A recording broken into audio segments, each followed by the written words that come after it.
What's going on, all you minties? This is the Uncanny Omar from Near Mint Condition, and join me today for an advanced look at the Savage Sword of Conan Omnibus Volume 5 from Marvel Comics. So, let's get started.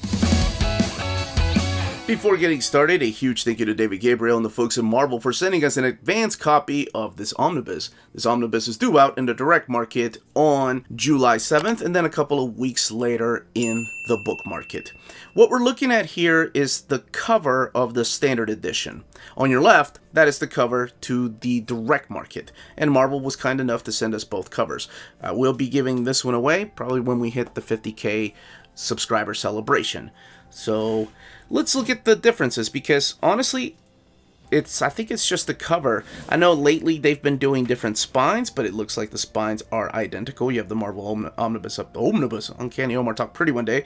You have the title of the book, the volume number down here at the bottom, and the credits to most of the people that worked on the title during the time. Here's what the back looks like, and yes, mature content. We'll talk about why here in a few. All the covers that are collected in here, and the price, $125. So other than the cover on the dust jacket, they are identical.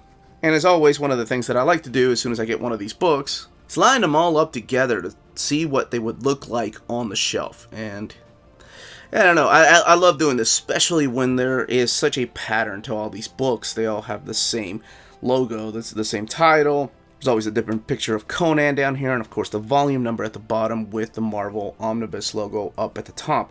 I don't expect them to change that. Now, we do have a Volume 6 coming out later this year, and I just announced the Volume 7 coming out early next year, so this is crazy.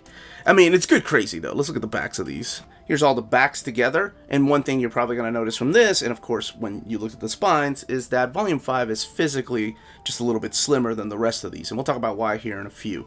But let's look at it under the dust jacket. It's the same font, the same design that has been on all the Savage Sword of Conan books and the Conan, the original Marvel Year books. Alright, let's get this open and talk just a little bit about it. Now, if you've been following my adventures, there's the bookend pages with the Sumerian. You know that this is my first time reading these stories. I have not read the classic Marvel years. I've not read the classic Savage Sword of Conan years. My introduction to Conan outside of the movies and the animated TV shows was the Kurt Busiek run from Dark Horse that has been published or reprinted by Marvel now. But here, let's go back here. Here is your credits. So you have Michael Fleischer and Bruce Jones stepping in. Roy Thomas. There's an introduction, where is it? By Wheezy, Louise Simonson. Here's your table of contents where you're going to find each of the stories. Louise Simonson's introduction here, and Roy Thomas's introduction. So yes, this is the first time I've read these stories, and I was very excited because I have been enjoying the crap out of Conan. First time reading these old stories, you know, you hear about them. It's things that you would see growing up, or at least I did when I was collecting comics in the 80s. I'd always see them, but they were always, you know, they were always like issue number 130, and I was hesitant to get them. I don't know why, and also because they had the mature content label on them, so they had boobies. That's right. Sometimes mature content brings out the 12-year-old in Omar. But I think that's what I was thinking at the comic book stores whenever I would see the Savage Sword of Conan magazines, because these were originally published in magazine size type of comics. So that's why they could get away with things like this. No, the Near Mint Condition logo did not appear originally on there. That's just me making sure YouTube algorithm knows I'm behaving. We're behaving. Anyway, so it's things like that kept me away, and honestly, I wasn't allowed to buy them because the comic book store that I used to frequent, he was like, dude, you're 12 years old, you can't purchase that. Now, Dr. Comics, on the other hand, he was okay. He was the guy that set up at the flea market. He was okay with selling me things that were way above my age level. So, what my point is now Roy Thomas is gone, and Roy Thomas is the guy that helped bring Conan from the novels to the comic pages. For 10 years, he established Conan not only in the mature content magazine, but in the ongoing monthly comic book. He was the Conan writer, and then he was also the Conan editor. He gave him his comic voice that a lot of people were used to, and I can see that. So, I love Louise Simonson, one of my favorite writers of all time. and I actually did that video, my top 20 favorite comic book writers of all time.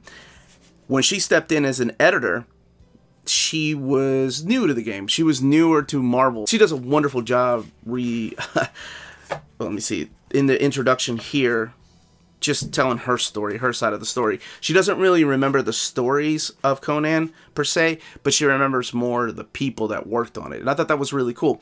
So she came from Warren Publishing. Those are the same people that did Creepy and Eerie magazine, which is how we get Bruce Jones. Because Bruce Jones wrote some stories for Warren magazine. So she asked him to step in and do some stories for Conan. And then Michael Fleischer, who was the other writer on the book, he was working at DC at the time, and she was his neighbor. And that's pretty much how they got together and decided to write Conan after Roy Thomas left. And honestly, she talked about just her neighborhood, how close they all were to the Marvel office, and just the group of friendships that they have. I love introductions. I love them. I will say, if you don't want any spoilers at all, and I realize these stories are from 1981, these here in particular, stay away from the Roy Thomas introductions because he tends to relive them issue by issue. So this is pretty interesting here too. We get the story of, what is this guy's name? Of Bront. So it's like a sci-fi story collected in the pages of Savage Sword of Conan, but it's only a two-parter. And this was by J.M. DeMatteis and John Buscema, Big John. So let's talk about the content first. It's just this collects issues 61 to 72 of Savage Sword of Conan. All of it in black and white, with the exception of the covers, of course. Big John is back drawing stuff, and of course I'm talking about Conan, and I'm talking here about this two-parter. I'm showing the artwork here for Bront. And there's a couple of other little sci-fi stories that don't really fit into the sword and fantasy element of Conan, but they are collected in here. I guess that's because they couldn't really collect them anywhere else. They're not quite Robert E. Howard properties. I don't think it was. And here's, of course, the full-blown colors on the covers, and then the front piece. This, by the way, Joe Chiodo. That's right. She also talked about how she brought in Alex Toth, Joe Chiodo, and Joe Jusko. All those names, of course, are just legendary for anybody that has been reading comics for a while or has watched any cartoons. But there are some nice front pieces here and pinups from Alex Toth. She could never talk him into doing a Conan comic, but he did front pieces as well as, that's awesome, these pinups here. Very cool. So, this is the year 1981. Like I said, Roy Thomas is no longer at Marvel, and he's no longer editor. Louise Simonson stepped in. And I feel like that, without even reading the introduction, you know there's a change in tone. So, reading these stories, I got really excited. As I said, this is my first time reading them. I haven't read the whole book, because I was busy reading Star Wars. But it just felt different. It felt like they were trying to figure out what to do with the character. Even the stories by Roy Thomas when he comes back, or I'm sorry, he doesn't come back. They just decided to print them in issues 66 through 69. They were originally supposed to be issues 61 through 64, but then I think schedules got in the way, so they decided to do the Michael Fleischer stories first, and then print Roy Thomas's stories later in issues 66 here all the way to 69. Even these issues felt just like fill-in. It at least the first two. I think that's as far as I got, because it was just different. It wasn't Roy Thomas editing the entire Conan line anymore, and you can tell there's a difference in the tone in the storytelling. It felt more like Dungeons and Dragons. I know that's weird, but Conan to me really, when under Roy Thomas, really didn't feel like Dungeons and Dragons. The language that Conan uses, the dialogue, is a little more modern too. I could tell that. There's a really weird story, and of course, leave it to Bruce Jones to make me feel icky. He wrote one of the weirdest stories ever that I've ever read, and they made it into a Masters of Horror episode, and that's Jennifer. If you've never read it, you want to get creeped out and get all this icky feelings, that's the one to read or watch. But there's a story in here that he wrote where Conan runs into this girl, who's a young girl, and he kind of takes her under his wing, but she grows, like, at an unexpected rate. She keeps growing, and then Conan does what Conan does. even though he just met this little girl. It's weird. And like I said, it's stories like that you wouldn't see in the original runs. Now, at the end of the day, though, this is still Conan. You get exactly what you expect. You get this guy, this grunt of a man, just hacking himself through life. Like, just slashing and hacking everything that is in his way. Never stopping. And that's what I love about it. That's what I enjoy about it. That's why I enjoy the story of Guts from Berserk so much. They have a lot of similarities. Of course, Conan does go through a lot of other adventures because he's had a lot of creators write his stories. Now, this particular volume, none of these stories connect with each other. It's not part 1 or part 2. It's just they're all standalone stories. There's one in here with tiger men, people that ride tigers and then can turn into tigers. There was a story in here, I thought I had started reading about ants, like giant ant creatures. And the other big selling point, of course, for me, or for anybody that's collecting these, is the artwork. You have some stellar artwork in here from Big John Buscema. You have Ernie Colon come back and draw stuff. Ernie Chan comes back. And this is really cool for anybody that, you know, has been collecting comics for a while. I love finding things out like this. But when I got to issue 67, I love looking at the credits. Because sometimes it's rare when you go back to a certain time period of comics, they don't give credits to colorists or letterers. But the letterer credit here in issue 67 is Adam Kubert. Really cool. Of course, he is the son of Joe Kubert, and he himself is an artist. You have Gil Kane supplying some of the artwork here. Now, John Buscema, you can tell, does some of the layouts. God, look at that Joe Jusco piece of art. That is beautiful. Oh, this is cool because Pablo Marcos also has his daughter come in and does a couple pinups later on, too. I don't know if he did any sequential Conan stories, but I would love to have seen him.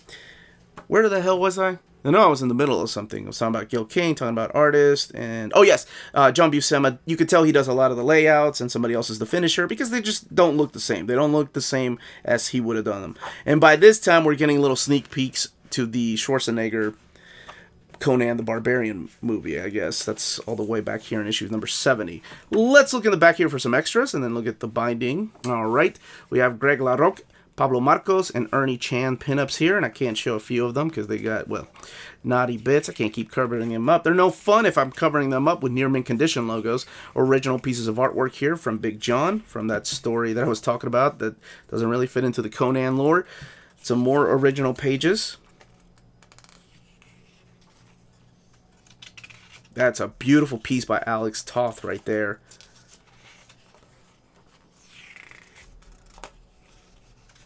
There's another one of the backup stories I was talking about. This one by Gil Kane. There's the Ant People. And this is by Earl Norham. And the process. That's really cool that he still had that. Or I guess somebody did. And then the standard edition cover here by Mahmoud Asrar. Now, as far as the binding, it is sewn binding, but like the last 3 of the Savage Sword of Conan, maybe it was the last 2 volumes, this was printed at the iMac printer. So that's, you could kind of tell sometimes that you can see the images from the other page because this is all in black and white. Sometimes you can see the letters. But again, I always like to remind people that the way I have my setup are 2 big glaring LED lights pointed at the book. So there's less shadows. I think for the most part that doesn't bother people. But I do want to point that out. The book, by the way, does have 768 pages. So it is a little bit smaller than the last one. I think the last one had a little bit over 800 pages. And retails for $125.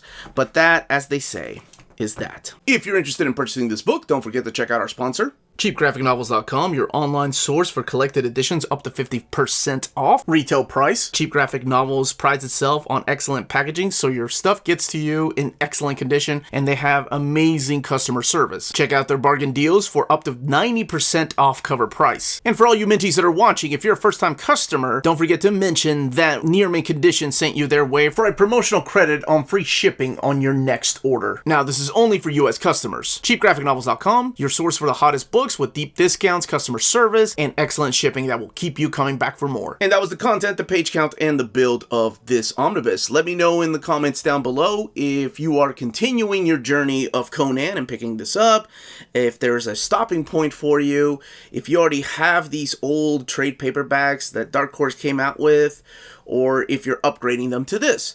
And which cover you're going to go with. Are you a classic direct market collector or the standard edition modern age collector? I would love to know all those answers in the comments below, and if you have any more questions, please ask them below.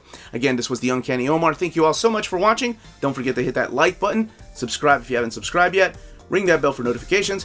We are on Spreadshop and on Patreon, amazing ways to support the channel. And more importantly, everyone stay healthy, stay safe, and much love.